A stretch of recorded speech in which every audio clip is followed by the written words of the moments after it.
Hello, everyone, and thank you for tuning in to the Indiana State Police Roadshow. I'm your host, Sergeant John Perrine from the Public Information Office. The Indiana State Police Roadshow is brought to you by the Indiana State Police Alliance and Cops for Kids. Cops for Kids is a subsidiary of the State Police Alliance. For more information about our sponsor, you can visit www.indianasfinest.com. Now, for you retired troopers out there that are listening to this show, we've got a real special one. This began as a project, not really knowing how big it was going to get, but I have in studio with me is Master Trooper Mike Carrick from the Motor Carrier Division. But that's not what we're here to talk about. We're talking about something that has spawned into quite a project, the history of the Indiana State Police Patrol Car. So, Mike, where did this all begin? This started about 3 years ago. I was given an opportunity to be a guest speaker for a 2-week-long PIO around the state, and part of it was a static display. So I needed something to draw people's attention. People like old cars. So I went to the museum, and Lauren, the director of the museum, had a small booklet they had started putting together on the history of our cars. And it's about 15 pages long. So I copied them, put them in a pamphlet, put it on the desk. And then last year I was asked back for this 2-week-long PIO, and I thought it would be really nice to put something in a PowerPoint. And during the course of about a 30-slide PowerPoint, I found out that the department had no photographic record of the history of its patrol cars. The museum had all the photos that had been taken over time. They had several volunteers who were classifying and categorizing them, and so they allowed me access to it, and that's where this started. It started as just a supplement to a PIO and it's kind of turned into a mild obsession. So yeah. Well, I know that you've shared the PowerPoint with me and you're up to over 300 slides. Is that right? Yes, that's correct. That's very impressive because, this stuff isn't just, like you said, readily available. A lot of internet searches, a lot of emails. A lot of late nights on the internet. Yeah. My wife goes to sleep and I'm in there hunting and pecking and trying different search engines and different words and finding some unique photos. And so I'm intrigued because I look back at your very first slide is in 1921, but the state police wasn't formed until the 1930s. So tell me what was happening in 1921 with this picture I'm looking at with the Model Ts. In 1921, the state of Indiana, they started seeing a surge in people buying cars and public transportation on the highways. Back then, local police departments and local sheriff's departments, their jurisdictions were limited by geographic location. So a stolen car, if they could make it out of the county, the sheriff couldn't do anything about. The state of Indiana created what was called the Indiana Motor Vehicle Police, which was the precursor to the Indiana State Police. They were almost like a highway patrol. It was solely vehicle registrations and stolen vehicles. That's all they enforced. And they were the start of what eventually would become the Indiana State Police. Okay. And so I'm looking at these Model Ts, and I mean, these are your typical 1920s Model T. There's nothing special about them. And then one guy on a motorcycle, I would guess that's an Indian motorcycle, but I don't know. Yeah, some of these photos are so old we can't really tell what they are. But yeah, the Model Ts, they look like most of them are convertibles or open cockpit, and you can imagine driving around in the winter in a car like that. Yeah, and so and it looks like they also used Harley Davidson motorcycles. Mm-hmm. They did in 1928, according to your slide here. And so, what was the responsibility of? I mean, tell me, what do you think it was like for these guys patrolling on a motorcycle in the 1920s and 30s? To be honest with you, I would hate to even think about it. I mean, the roadways couldn't have been much more than mostly gravel and dirt. Even the state highways probably weren't great. You're talking riding around with heavy wool outfits in 100-degree heat. Like I say, most of these are convertibles or open cockpit cars, and so you're just out in the elements, whether you're in a car or a motorcycle. So we think it's bad now when it's 100 degrees and we can get in the car and get cooled off. I would hate to think what these guys went through in the beginning. Yeah, it's funny because you look at the old retirement boards, and it seemed like most troopers did 20 years. I mean, 20 years and you were done.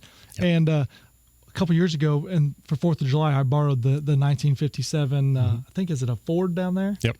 And drove it. And of course, no air conditioning, no power steering, 3 on the tree. Yep. And after driving that thing for a day or two, I thought there's no wonder why people retired after 20 years. I was exhausted. You're probably one of about 25 people in the department that could drive the 3 on the tree. Well, I've never driven one. I don't think I could. Oh, so. You could. It's not too different than a standard stick shift car. But anyway, it was a lot of work. We take for granted the things that we have in our cars, yes. Air conditioning and power windows and power locks. And heat and all these things that windows maybe in the top have. that doesn't leak, and absolutely. So let's go to 1933. The Indiana State Police is formed. What did we start off with then? The white Studebaker Rockneys, I was told they were issued to supervisors. They're just a small car.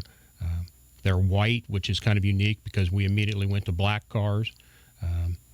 Initially, they started still transitioning to motorcycles. So we had a lot of Indian, a lot of Harley Davidsons.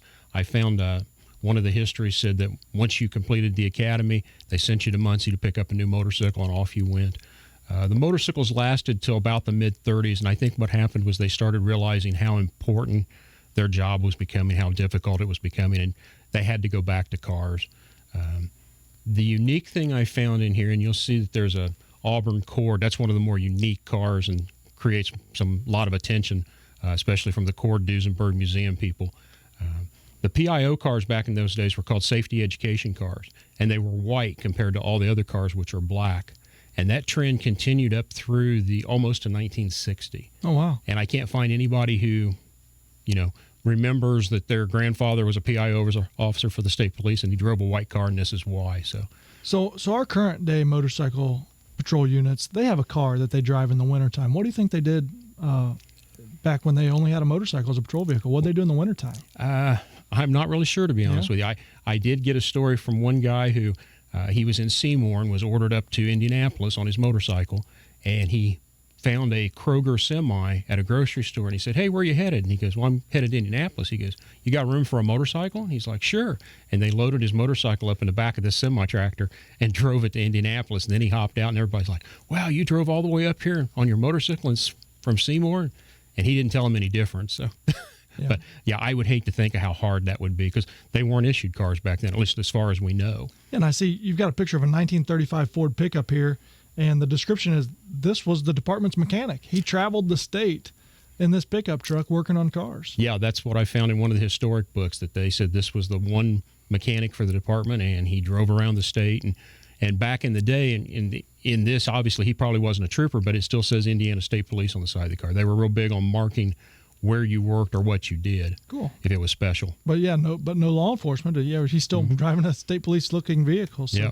Pretty incredible. Well, if you look, too, he's also dressed in a suit. He's got a hat on, and just, the era and the way people did that day.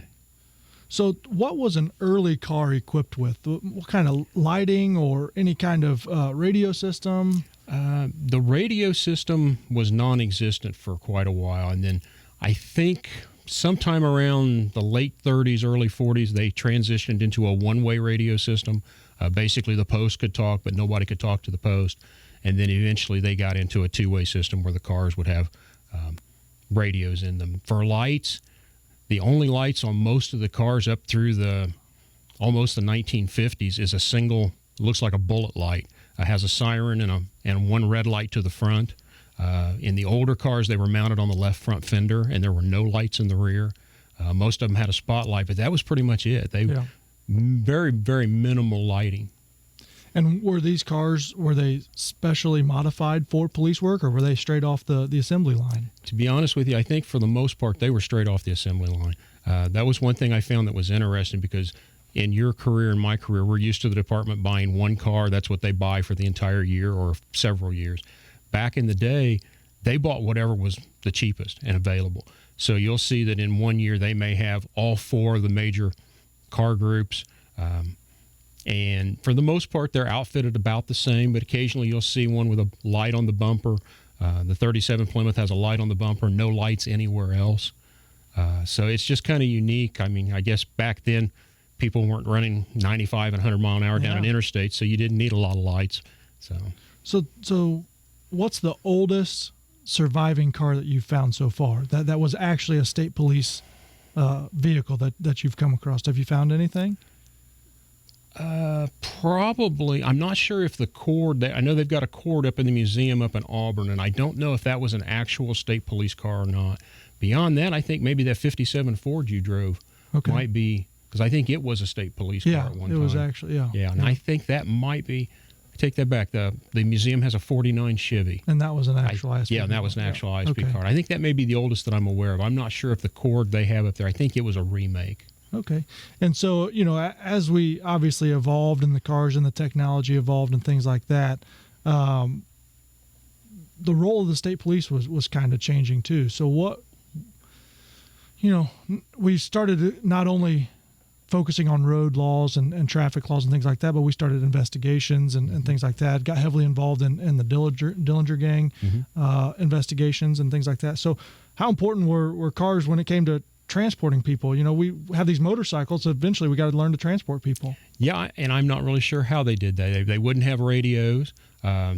I don't know if surely they didn't throw them on the back of their motorcycle, but probably a few of them did at some point. Yeah. I don't know if they commandeered the person's car they were arresting or how they did that. But as the state police began purchasing cars, most of the cars were two-doors.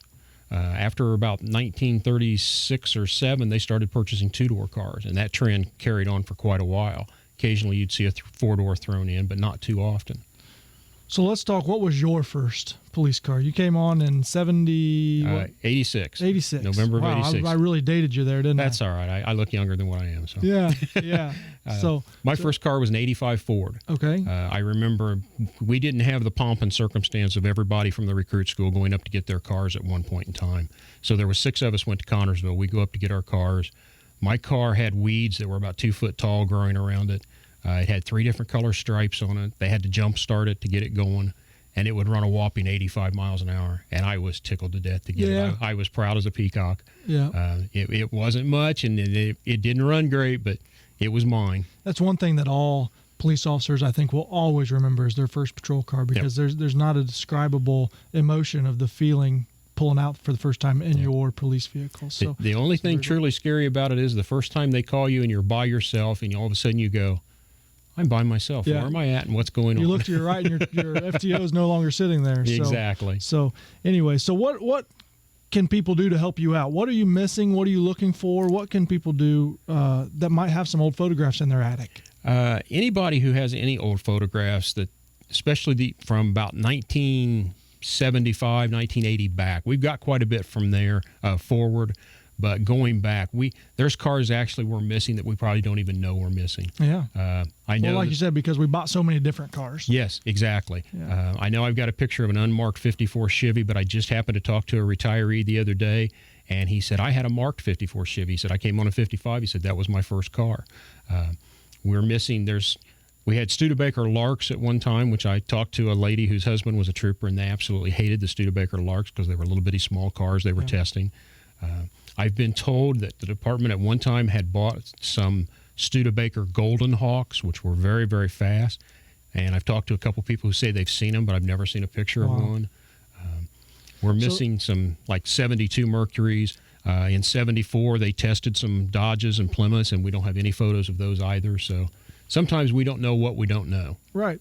And so that's it. If you had a grandfather, grandmother, or, father, mother, somebody in the old state police times. Absolutely. Do us a favor and go through those pictures in the attic and see what you can come up with. And how would somebody get them to you?